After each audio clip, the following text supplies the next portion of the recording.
नमस्कार, आप देख रहे हैं अपनी मथुरा न्यूज़। मैं हूं आपके साथ में प्रतीक चतुर्वेदी। जिस प्रकार से हम आपको मथुरा वृंदावन से जुड़ी हर खबर दिखाते हैं, तो उसी श्रृंखला में आज हम आपको बरसात के मौसम से पहले जिस प्रकार से मथुरा वृंदावन में सफाई अभियान चला है और नालों की सफाई यहाँ के मेयर एवं नगर आयुक्त जी के द्वारा पहले ही करा दी गई है, वहीं अब बरसात आने के बाद में इनके द्वारा स्वयं ही इसके लिए निरीक्षण किया जा रहा है उन जगहों का जहां पर जल भराव होता है। हमारे साथ में मौजूद हैं महापौर विनोद अग्रवाल जी, जानेंगे इनसे। जी, तो आपके द्वारा इसलिए निरीक्षण किया जा रहा है, क्या कुछ पाया आपने निरीक्षण में?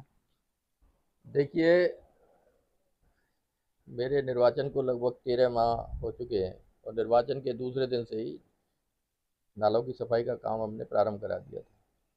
और 400 दिनों के कार्यकाल में मैं विश्वास के साथ कह सकता हूँ कि लगभग 350 दिनों में नालों की सफाई का काम हुआ है। लेकिन अभी काम होना और शेष है, ये मैं स्वीकार करता हूँ। जलभराव की जहाँ तक बात है, विश्व का कोई ऐसा देश नहीं है, विकसित देशों में भी जलभराव होता है जब बारिश के कारण पानी पड़ता है। लेकिन देखना यह होता है कि जो जलभराव हुआ, पानी इकट्ठा हुआ, वो कितनी देर में पास हो गया, लोगों के आवागमन की सुविधा कितनी देर में व्यवस्थित हो सकी। मथुरा में पिछले साल जब हमारा निर्वाचन हुआ, उसके तुरंत बाद बारिश प्रारंभ हो गई थी और जलभराव की बहुत भीषण स्थिति थी। पिछली साल बारिश भी अत्यधिक पड़ी थी। ईश्वर से प्रार्थना करता हूँ कि इस बार इतनी बारिश न पड़े, क्योंकि मथुरा शहर के लोगों ने ही नहीं बल्कि सुनने में आता है, जानकारी में आता है कि विश्व के सभी देशों में, विशेषकर भारत में तो लोगों को एनक्रोचमेंट की बहुत आदत पड़ी हुई है। वह सरकारी भूमि को दबाना चाहते हैं और मथुरा में भी ऐसे अनेक पॉइंट्स हैं जहाँ लोगों ने सरकारी भूमि पर अतिक्रमण करके नालों को सकड़ा कर दिया है। जब पानी पीछे से आता है और शहर का विस्तार हो रहा है, उस विस्तार के अनुसार पानी की मात्रा बढ़ती जाती है और जो निकासी के रास्ते हैं वो सकड़े हो गए हैं। ऐसी स्थिति में जब नदी के मुहाने पर नाला पहुंचता है, वहाँ अगर सकड़ा है तो वो जितनी जगह है उतना ही पानी पकड़ता है, उठाता है। पीछे से जो पानी आता है इकट्ठा, क्योंकि शहर का विस्तार होता जा रहा है, आप देखेंगे कि जो पहले शहर हाईवे तक हुआ करता था, अब से हाईवे से आगे भी 5-5 किलोमीटर तक शहर हो गया है और वो पूरा पानी यमुना की तरफ ही आता है। तो ऐसी स्थिति में विशेष जलभराव की स्थिति रहती है बीएसए रोड पर, भूतेश्वर अंडरपास से लेकर नया बस स्टैंड अंडरपास तक। उसके लिए एक ही नाला, मात्र एक नाला हमारे पास है, जो रीजेंसी गार्डन के बगल से होता हुआ K R inter college, girls inter college के पास से होता हुआ और फिर ये जो आपका गांधी आश्रम है, उसके बाद अंतापाड़े होता हुआ नदी में जाता है।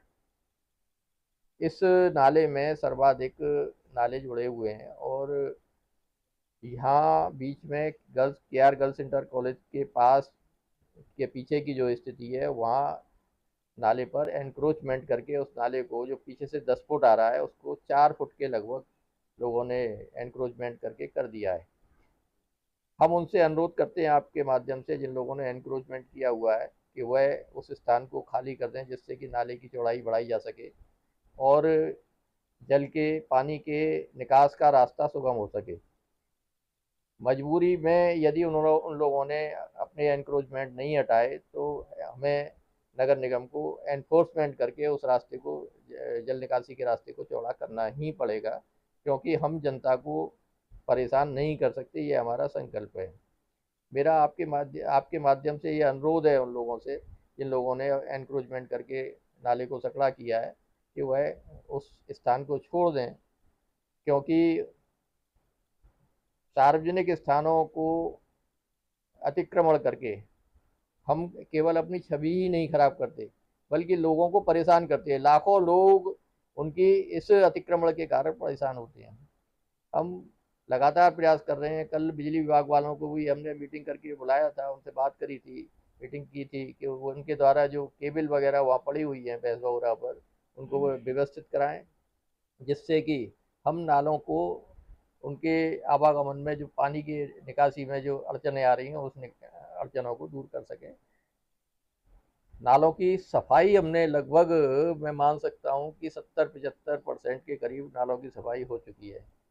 लेकिन बीच में हमने टेंडर भी किए थे नालों की सफाई के लिए चुनाव से पहले, लेकिन कुछ लोगों ने शिकायत की और शिकायत के कारण वो उसमें हमें वो टेंडर निरस्त करने पड़े। अब हमने पुनः क्यूआरटी टीम के लिए टेंडर किए हैं और वह टेंडर कंप्लीट हो जाने के बाद हमारी 15 क्यूआरटी टीमें बनेंगी जो निरंतर नालों की सफाई और व्यवस्थित ढंग से करती रहेंगी और जल निकासी की समस्या का काफ़ी हद तक समाधान हो जाएगा। लेकिन मुख्य चीज़ जो है वो केआर गर्ल्स इंटर कॉलेज के पास के पीछे जो सकड़ा हो गया है नाला, वहाँ से विशेष रुकावट पानी की बनती है।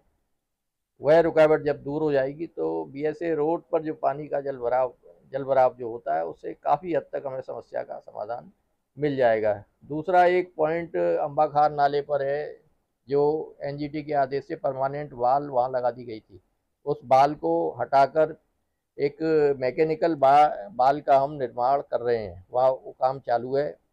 और क्योंकि 4 महीने जब बारिश के महीने होते हैं, जुलाई से लेकर ये 4 महीने का समय होता है जिसमें यह जल निकासी के लिए आवागमन फ्री रहता है, वो एनजीटी के प्रावधान उसमें लागू नहीं होते हैं।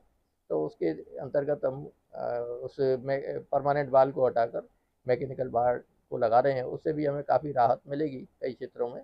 लेकिन मुख्य समस्या बीएसए कॉलेज पर है, बीएसए रोड पर है। उसकी समस्या का समाधान तभी हो पाएगा जब हम केआर गर्ल्स इंटर कॉलेज के नाले को चौड़ा कर देंगे।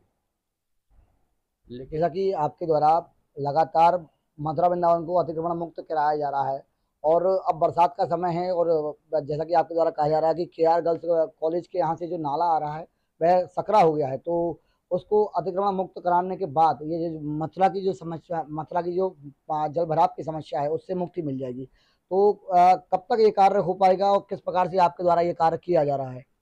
नहीं, हम अनुरोध कर रहे हैं, आपके माध्यम से भी अनुरोध कर रहे हैं और अगर हमारा अनुरोध स्वीकार नहीं किया गया तो एनफोर्समेंट करके हम उस मार्ग को चौड़ा करेंगे और निश्चित रूप से हम जनता को परेशान नहीं होने देंगे, क्योंकि बीएसए रोड पर जो जल भराव होता है उससे जनता बहुत ज़्यादा परेशान होती है, ये हम महसूस करते हैं और ये हमारा संकल्प भी है कि उस जल भराव की समस्या का समाधान हम करेंगे। जल भराव तो देखिए समाप्त तो कभी नहीं हो सकता, जल कितनी देर में, जल निकासी कितनी देर में होती है ये मैटर करता है।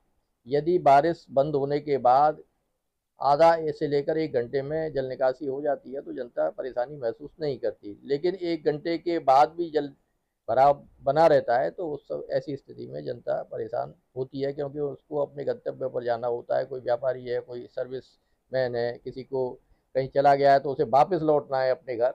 इस प्रकार से ये परेशानियाँ उसके सामने पैदा हो जाती है। 1 घंटे तक व्यक्ति इंतज़ार कर लेता है, लेकिन उससे ज़्यादा समय जब जल भराव बना रहता है तो लोगों को कष्ट होता है और हमारा कर्तव्य है कि उस कष्ट को उनके को दूर करें। जैसा कि आपके द्वारा ये बात रही भूतेश्वर की, वही मथुरा में देखा जाता है कि तमाम जगह जल भराव की समस्या दिखाई देती है और लोग उस समस्या से जूझते दिखाई देते हैं, तो उन जगहों पर किस प्रकार से कार्य चल रहा है? देखिए, होली गेट पर जो जल भराव होता था वह जल भराव पिछली साल भी नहीं हुआ, क्योंकि अंतापाड़ा नाले की जो सफाई हमने तलीजाड़ कराई उसके द्वारा पिछली साल भी होली गेट पर जल भराव नहीं हुआ। वो 15 मिनट में पानी वहाँ जो इकट्ठा हो जाता था वो निकल जाता था।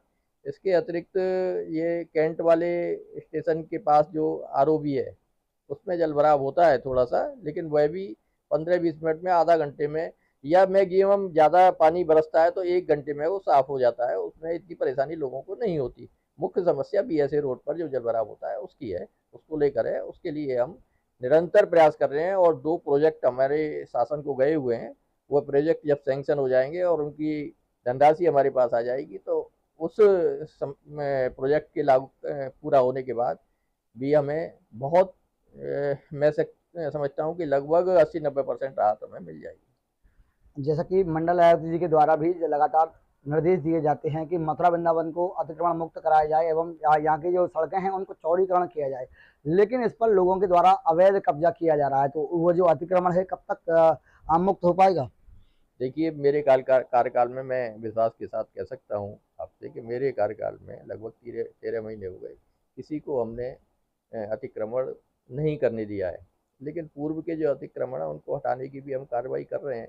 कई जगह हमने हटाए हैं, कई जगह हटाने की प्रक्रिया में है और हटाएंगे हम। ऐसा हमारा संकल्प है कि मथुरा वृंदावन नगर निगम अतिक्रमण मुक्त होकर रहेगा, ऐसा हमारा संकल्प है।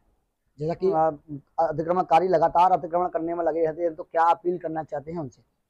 मैं उनसे यही अपील करना चाहता हूँ कि वो सरकारी भूमियों पर अतिक्रमण ना करें, और यह भूमि सरकारी भूमि उनकी ही भूमि है, उनके ही उपयोग में काम में आती है। जिस प्रकार से हमारा घर हमारे काम में उपयोग में काम में आता है, उसी प्रकार से ये ज़मीन भी सरकारी जो भूमि होती है वह किसी न किसी व्यवस्था के तहत उनके ही काम में आती है। इसलिए उस भूमि को भी वो अपना ही समझें और उनका अतिक्रमण न करके समाज हित में ये सोचें कि उनके अतिक्रमण करने के कारण अनेक लोग परेशान होते हैं और उनकी छवि भी स्वयं की खराब होती है। इसलिए यदि वह स्वयं उस भूमि को खाली कर देंगे तो उनकी छवि भी बढ़िया और उनको एक सेटिस्फेक्शन भी मिलेगा कि हमने गलत काम जो किया था उसको समाप्त कर दिया। तो मेरा आपके माध्यम से ये बार-बार उनसे ये अनुरोध है कि अतिक्रमण की हुई ज़मीनों को वो खाली कर दें, छोड़ दें।